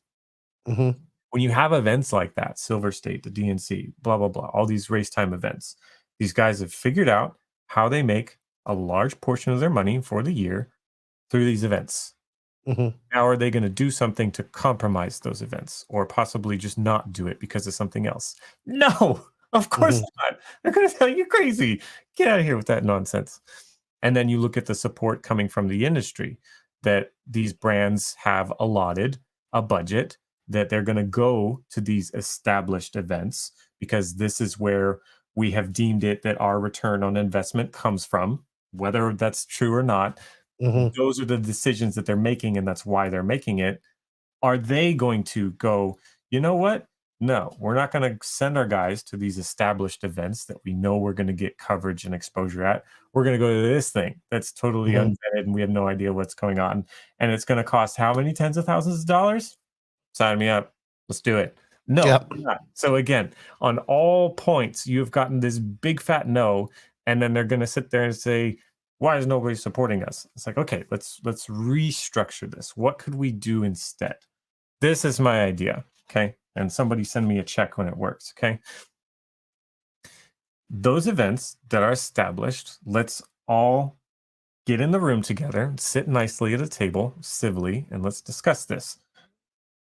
We can provide a higher tier of streaming and media coverage, get those fun media press days, get the little short stories that you go and you send the camera guy to get the lovable story about Cole Ogden and some weird farm or wherever he's from and get his life story and do that for all the core drivers. And let's just take, I don't know, how many race time event races are there in a year? Do you know? I don't know. Four now. 4? So you have, yeah. Okay. So then take those 4 and then maybe 4 other ones or 5 more so that we have as close to like maybe 10 as possible is a good starting point that I think. Let's find those 10 undeniably, these happen every year. Everybody goes to them events. That brands are going to, okay. Figure out how much extra it's going to cost for an entry fee or however you're going to generate this. I think entry fee is going to be the way that you do it. Like, maybe I'm the only guy that thinks this, but like, how much is the normal entry fee for one of those race time events right now? $100, $125? $100. $100. Make it 150. Like that's to me. They did. So the AMS I don't go to next week is 150, and yes, people complain. Okay. That's a whole topic for a whole ramble. I don't care. If the event gets less racers, but the net profit is greater, that's a win. I'm sorry. Maybe that's an unpopular opinion, but I think that the momentum that they could build if they got 10 of those events and they relabeled it the RC America Series, whatever the heck it's called, I don't care. And then you create a story. It's a video I want to do actually, is where I go back and I pick these 10 races that I think are the ones that they would do and tally up a point standings and see who would have been your AMA RC champion of 2021. Oh, look, it's actually Cole Ogden. Yeah, right. Whoever. And I think that once you find this series that people can follow along with, that's when conversations with people that are looking for Netflix series and these other mainstream things, that's when it can happen. Right now, if you look at what RC is doing and all these events are going on and somebody has no idea what it is, and they're saying, oh, who's the points leader? Who's the champion of this thing? I don't know. Mayfield won last weekend, but then he didn't even make the main of the 3 prior events to that. So I don't know what that means. It's such a bizarre story that RC is telling right now. It's guys that are protecting their livelihood, the racers, where they're Mhm. going out and they're chasing these contingencies, but that's it. And that's it. It's like Nothing else. it's a traveling circus, and we're gonna do something different every week, and none of it matters except the guy that wins and he gets paid. I agree with you. So yeah, make a I did series do a series. and then get everybody on board with it. Do the broadcasting to the maximum of its ability, and then watch what happens over the course of a year, 2 years, where you consistently do the media days. You get the clips for all those pro drivers. You make them look like pro drivers. You get all of those clips of the Chase Sextons and the Jet Lawrences and the Eli Tomacs. Make them. They're there, but nobody's getting that. I mean, I know that Lance is doing his thing and getting that coverage, and Matt Olson is doing his thing, and I really appreciated what they were doing at the Worlds, where they actually had images that every time they would pop up on the screen, and that stuff was there. So I know people are trying, and I think that we're really close getting it to a place that could do that. But I think that at the very basic fundamental level, there's no storyline. There is zero. There's no product. It's a bunch of guys doing a different thing every weekend, and none of it matters. There's I no would. I story. 100 agree. I agree with you. I agree with you. One of the things that I would love to do next year is a virtual series. I did one with the podcast. We did a NNRC Cup back in 2021. We took. Sorry, what do you mean a virtual series? What is So that? we basically took Max and I think we took DNC, PMB, Silver State, and then the Nationals was the final race, because we kind of knew that all the top racers would be there. And I literally, we tallied points. We talked about it. Some people who follow the podcast, literally, they did follow it. I literally went and got a big giant trophy made, like sheet metal trophy made. And I went to the 2021 Nationals, and Mayfield won it. And like I had a wreath on it and all this type of stuff. And I got a picture of him with it and all that. I mean, it was just us doing it, and it didn't really get much traction. But I have the races picked out that I would do. I would start it out with the races people are gonna go. They're gonna go. Most people are gonna go to mostly all the Dave races. That people are gonna, all these top guys are gonna go to DNC and Silver State. So that's 6 races right there. And then you have a Nationals. Everybody's gonna go to that. That's what I would do. But I want to do it next year. I really do. But I need help. I need people who think about it and who have as long as doing the podcast and doing commentating and doing this in my brain, I know what I want to say. I want to talk about that guy who finished. Oh, well, Mayfield finished. He didn't make the main last week, so he dropped this much points and blah, blah, blah, blah. Right. It gives you all the storylines you have to talk about. And I agree. It gives a product. It puts some character, some personality, some charisma to these drivers, instead of just guys who go out there and, yeah, just another race, because that's what they say. It's just another race, right? Just another race. But if you actually put points towards it, just like the people in the Florida RC Championship who care about the points, like, oh, yeah, but I have this much points, and I know going into next race at Callahan, I need this much points, and this person needs to finish this way, this far behind. Just like Masters of Dirt, where you have to combine all 3 of those people, and people actually care about points. Imagine how much interest people would have in all these races in that stream. And you know what? You're a genius. I'm a genius. We need to make it happen. That's all I have to say, because I agree with you 100%. Yeah, 100%. And then you have a product to go to these people. I know that's what RCGP wanted to do, but I agree with you on a lot of things. I was one of the forceful people about it, but now looking back, and now also having worked with other race promoters now, like with Dave, and worked with at the Nationals and stuff like that. It's a way we could use both, use those races to make what we want. Have a proper ranking system. That sometimes being disruptive in an industry is necessary, but there it was just it was too disruptive. There was zero cooperation from what I could see.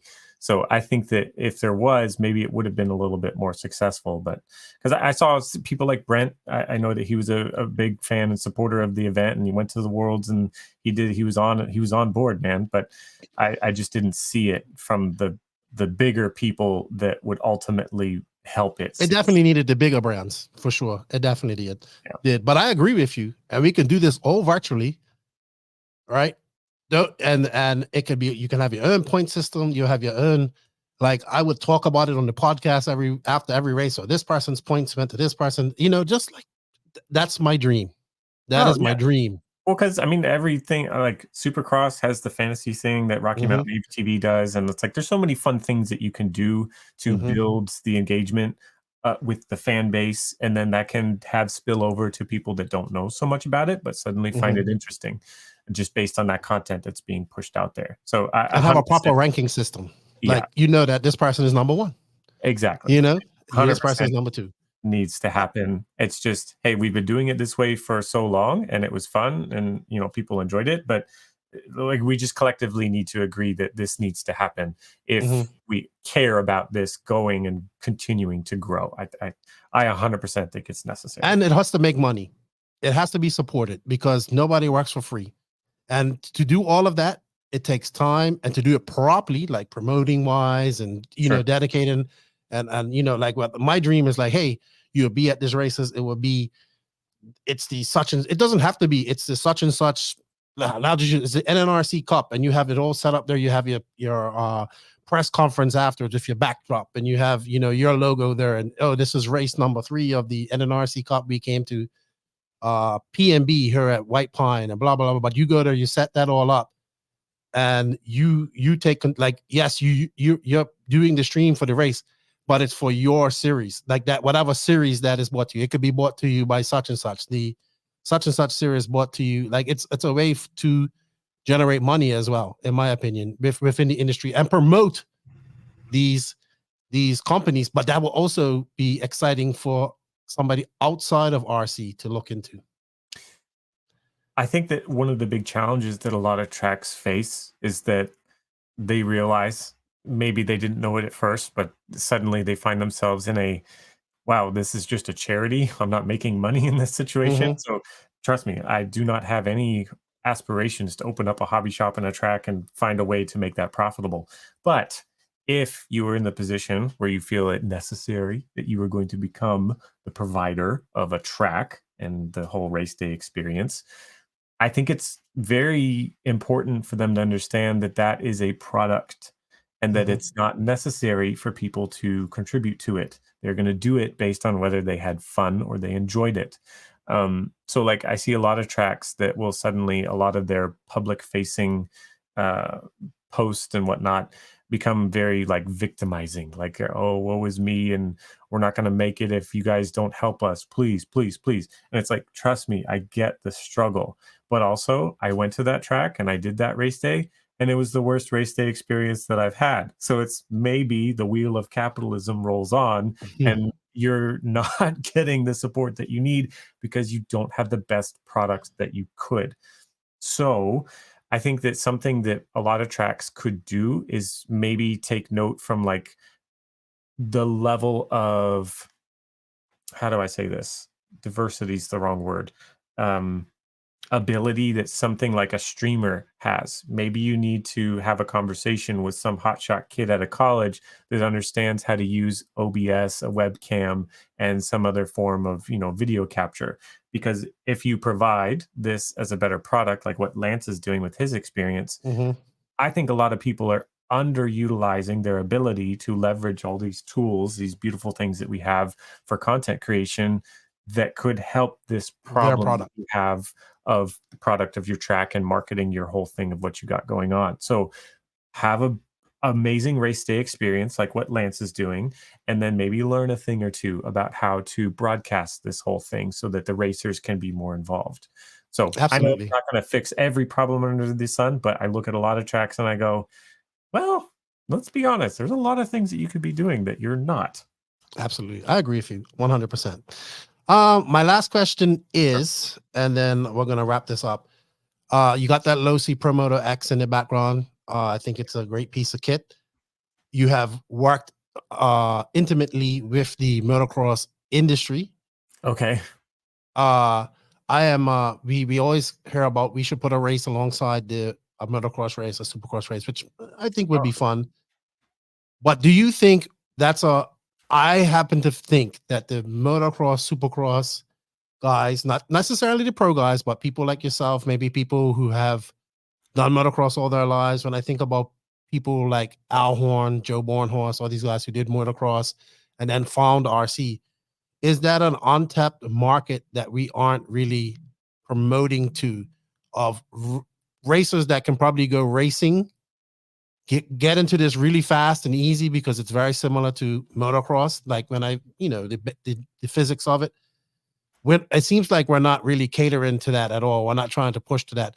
I'm hoping that the Losi Promoto X does that, because it looks like a motocross bike and it's going to get in the hands of people who look at it and say, oh, it's cool, it's an RC motorbike. They get to a track, they go to a track and they drive it and they're like, oh, but this buggies over there are way faster and way better. They look cooler. They look more like a real, like a motocross, that what I come from.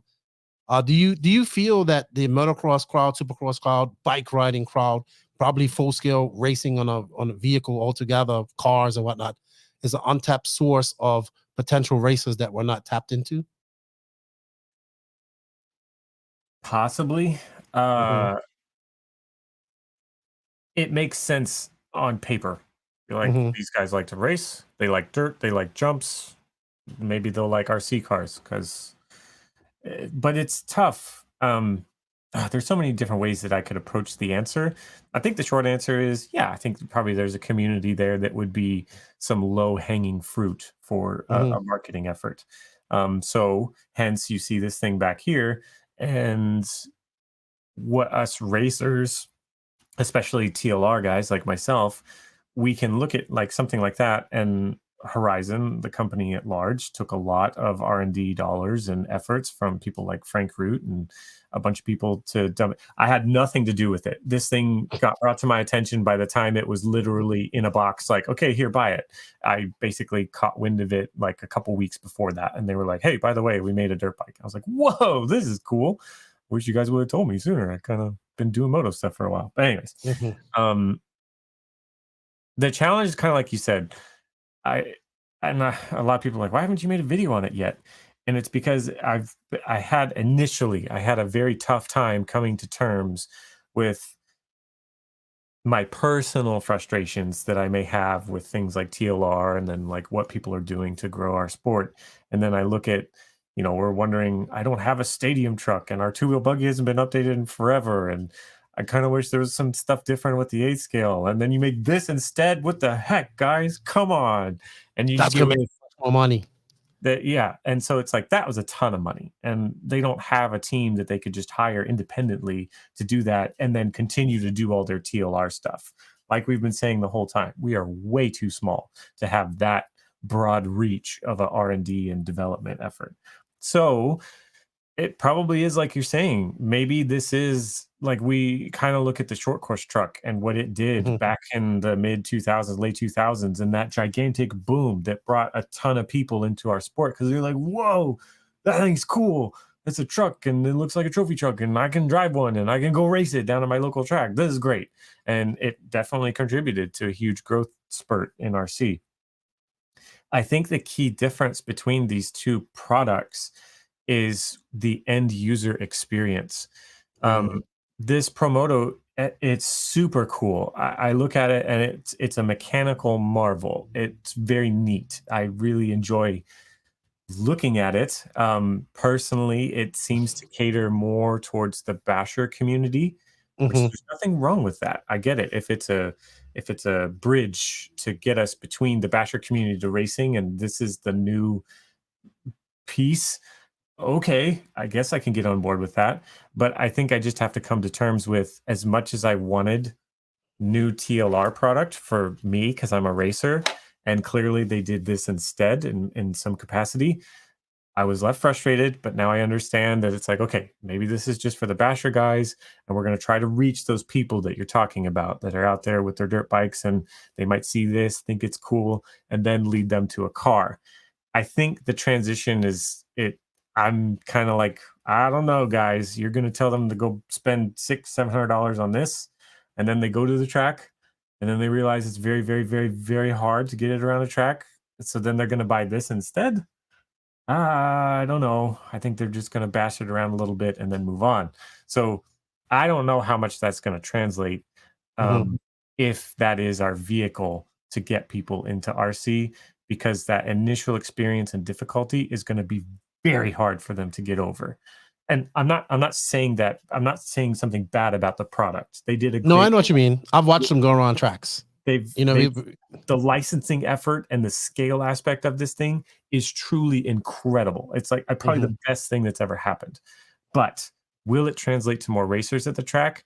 I don't think so, because it's going to be very difficult for them to get that translation to continue to the end vehicle, which is an 8-scale buggy or whatever the heck. So I think there's a lot of steps there that it's going to be interesting to see it play out. Awesome. Well, dude, I want to thank you for your time. I had a great chat with you. I look forward to seeing you at Callahan. I hope we see more content from you, because I think the RC world enjoys it and they have missed it. So I hope you get the creative juices flowing again, and you get out and race some more and do that. And man, I had a really great chat with you today. So thank you for your time. Thank you, Lefty. I've had a really great time. Hopefully that answered a lot of questions that people have had, and I hope I didn't make anybody too mad with the things that I said. Hey, I make people mad all the time, but that's, you know, we're in different positions.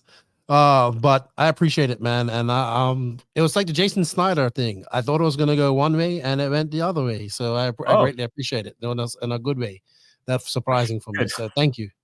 Good. I appreciate it. All right, man. Well, I'll see you at Callahan then, and we look forward to your next videos, I would say. Awesome. Thank you so much, Lefty. Thank you for having you on, and thank you for everybody to listening and watching to us ramble about toy cars for 2 hours. There we go. Almost 2 hours.